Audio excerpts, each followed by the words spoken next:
What's up, everybody? It's your boy, the Trail Collector, coming to you guys with another figure review. And as you guys right here, man, as you guys can see, this character needs no introduction. You know exactly who this guy is. This character here, man, pretty much is one of the most iconic, if not the most iconic character besides Goku and Vegeta and the rest of the Z fighters.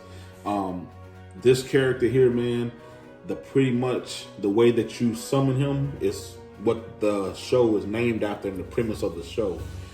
This is Shenron, however you want to call him, man. This is Ichiban Kuji Shenron. Not sure what prize it is, but this figure came out in 2009. I got this figure from a buddy of mine in my Facebook group, man. Unfortunately, this figure does not have a box, so I'm not sure what prize it is, but it is an authentic figure, and I will show you how you guys can check if you guys are interested in getting into these type of older Kujis, man, how to check to see if it's authentic, you know, and what to look for. Now, with that being said, man, this is one of my personal grails in my entire collection.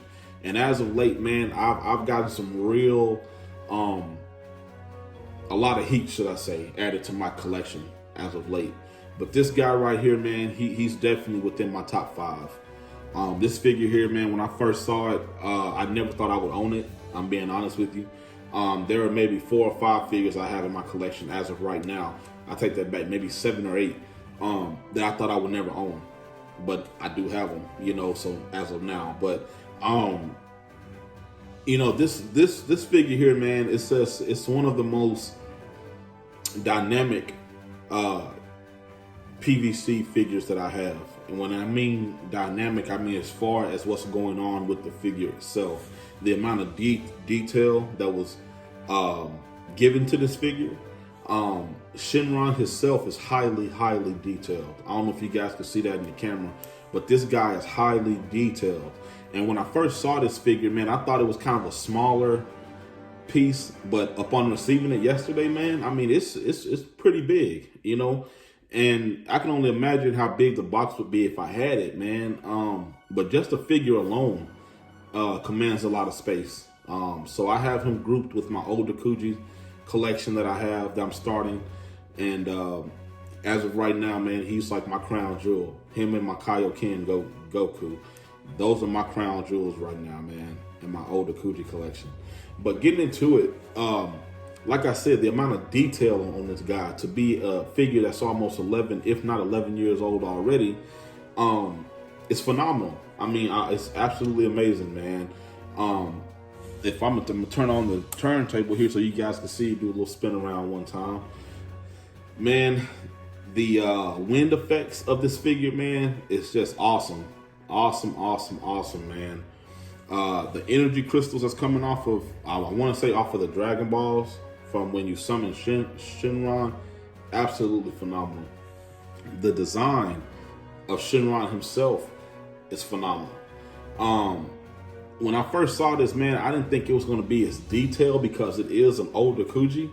And if you guys collect a lot of older stuff, man, you guys pretty much see the craftsmanship from back then. You can see the amount of detail that they put into these figures when they started doing it versus now, versus what we get now. We get a lot of detailed stuff, right? But for instance, my Ozaru Gohan that I have, or, you know, Great Ape Goku, whatever you want to call it, right? That figure came out in 2008.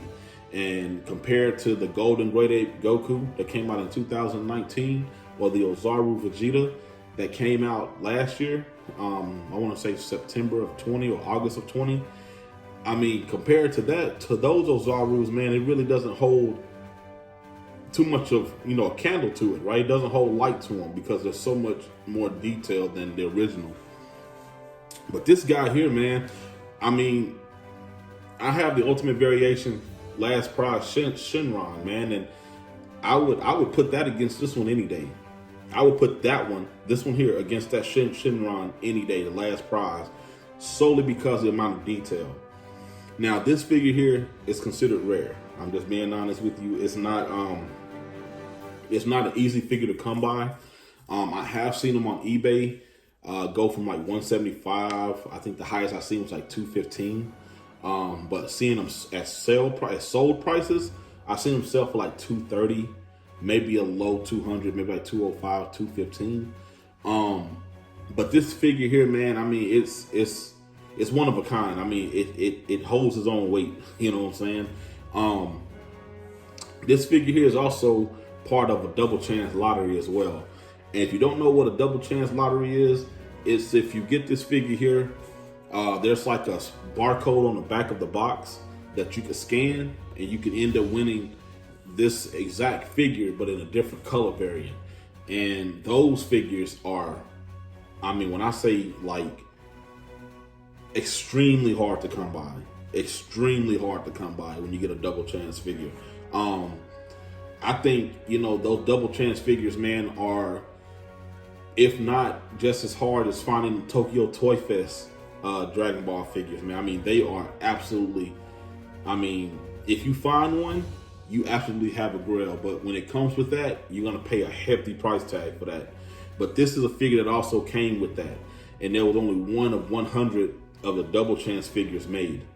And, you know, so with that being said, man, I mean, this figure here is really sought after, because a lot of guys go after this one, man, because of the amount of detail that it has, you know, because of who it is. It looks good in any collection, you know, and it just commands attention when you see it. But this is absolutely one of my favorite Kujis as of right now. Definitely in my top 5, man. For it to be an 11-year-old figure, man, I mean, this thing is highly, highly detailed, man. The quality on this thing is phenomenal. Nothing is, you know, flimsy about it. None of that. It's a nice weight. That's how you know it's quality. You know, it stands the test of time, man. Really, with all the new stuff that's coming out and the more detail that they're putting into these figures, man, this one here really stands with the best of them.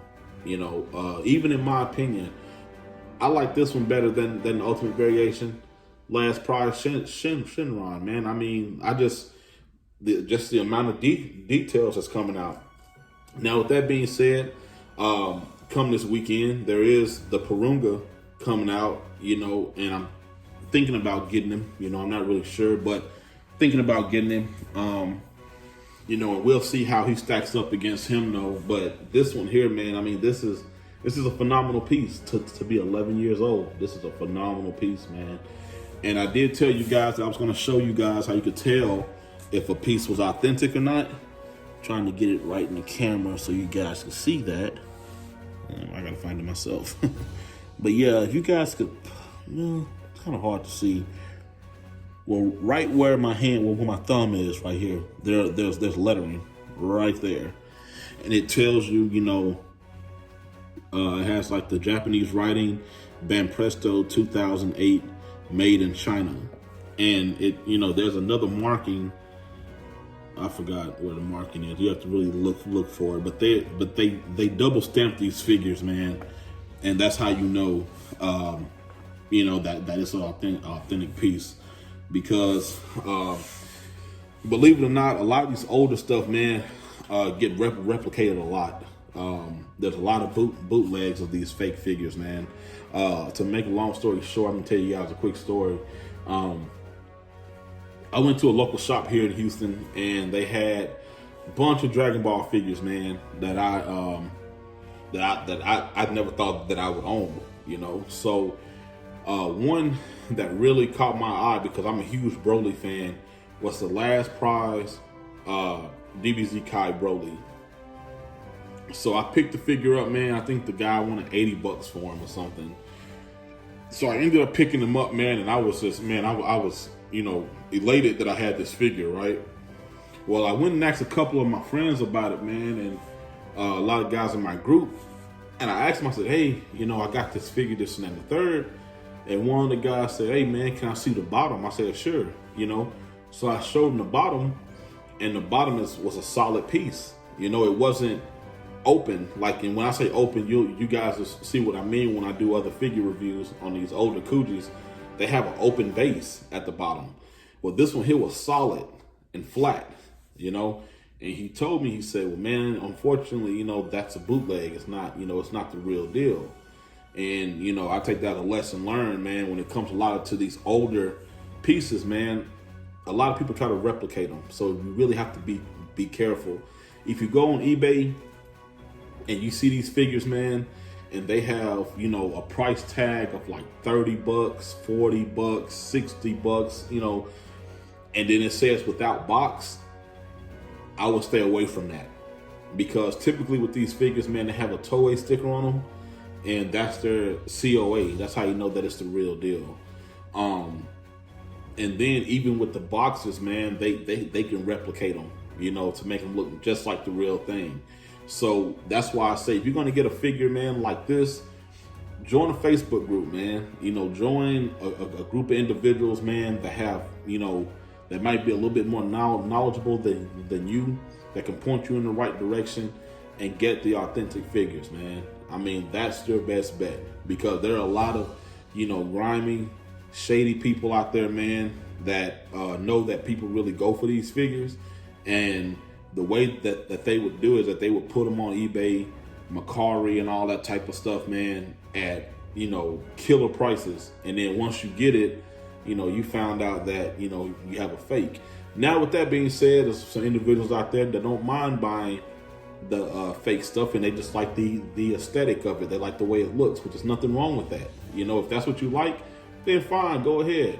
But as for me, as being a person that prides himself on having nice things in his collection, and being able to say that I got this from Japan, or I got this from an authentic, source, man, then that's just what I like, but I'm not knocking anybody that wants to go that route. If your funds may be kind of low or whatever, or you may not want to spend the amount of money some of this stuff costs, man, then by all means go ahead and do it. Because at the end of the day, it's about collecting what makes you feel good, what you relate to, and what you think is cool. So it's all about personal preference, right? I don't want to seem like I'm bashing anybody, like I'm talking down on anyone, man, for getting figures from certain sources or whatever. But yeah, man, it's all about that. It's all about what makes you feel good as a collector, what you like, and what stands out to you. So with that being said, guys, man, this is the Trill Collector coming to you guys for another figure review, man. And as always, man, keep it trill and keep collecting. Until next time, guys, bye.